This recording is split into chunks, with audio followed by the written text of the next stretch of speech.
Roman whips had little lead dumbbells at the end, and those dumbbells would grip onto the side of the man being whipped, and then when they pulled it out, it would shred the flesh along the man's neck or back, whatever was getting whipped. There was a guy to the right of Jesus and a guy to the left of Jesus. They are whipping away, and he is losing major blood. This blood loss is going to explain why Jesus died so quickly. We can see that there is a slope to the man's right shoulder, 11 degrees downward, meaning his shoulder was dislocated. We can see in the middle of that slope shoulder a very large contusion there. You can also see on the man's knees that there are scrapes. It looks like the man, obviously, he's carrying a very heavy blunt object on his shoulder. He somehow trips. He smashes his knees onto the ground. This heavy object goes up in the air. Blam! It smashes his shoulder, dislocating his shoulder, causing the contusion in the middle. Then his head just snaps to the left and pulls his right eye into the right eye orbit. That's exactly what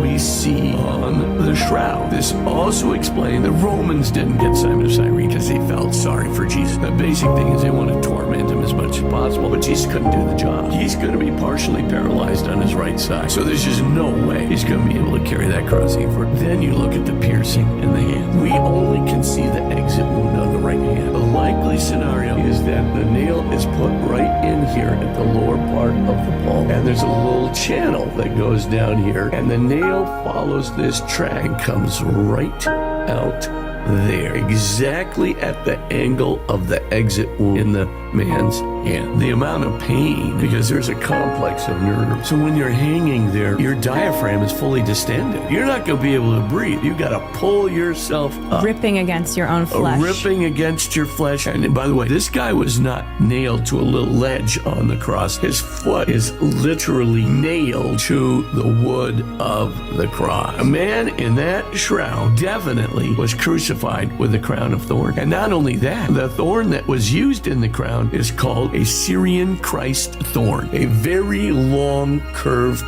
thorn that embeds itself, penetrates into the nerve in the skull and flesh. Terribly painful. The body that lay in that tomb was crucified in exactly the way described in the gospel narrative. No. Honestly, like, watching this genuinely makes me, like, teary. I've watched this, like, twice, and both times I started crying.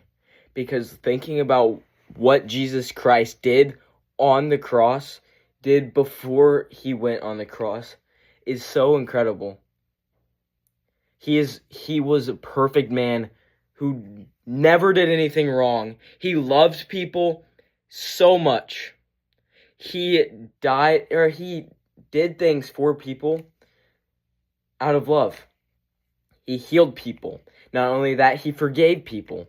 He genuinely showed love to anybody, to everybody, no matter where they're from. And yet, people hated him. People hated him because they hate the truth. And, like, just watching this really makes me think, like, wow, Jesus did that. Jesus did all of that for me. Because, like, I don't deserve it. I know the mistakes I've done. And, like, it's incredible, like, Jesus wanted to do this. He wanted to go on the cross, suffer all of these painful things for you, for me. He didn't have to do it. Also, he was a perfect man, so he didn't do anything wrong, so he didn't even deserve to do that. He suffered so much, so then you don't have to. He died for you, so you don't have to.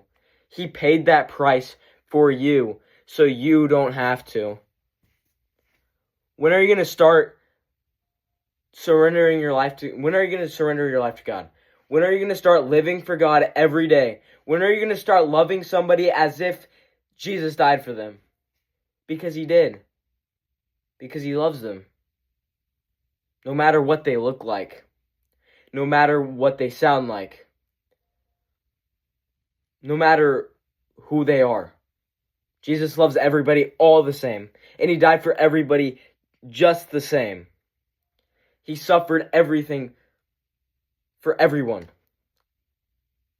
When are you going to give your life to Jesus? When are you going to stop living life for how you want to? When are you going to give your life to Jesus? Jesus has been so good to me. He's changed my life so much for the better. If you look at me before I gave my life to Jesus and now, you could see a life change. And it wasn't something I did, it's something he did. So give your life to Jesus. It's worth it.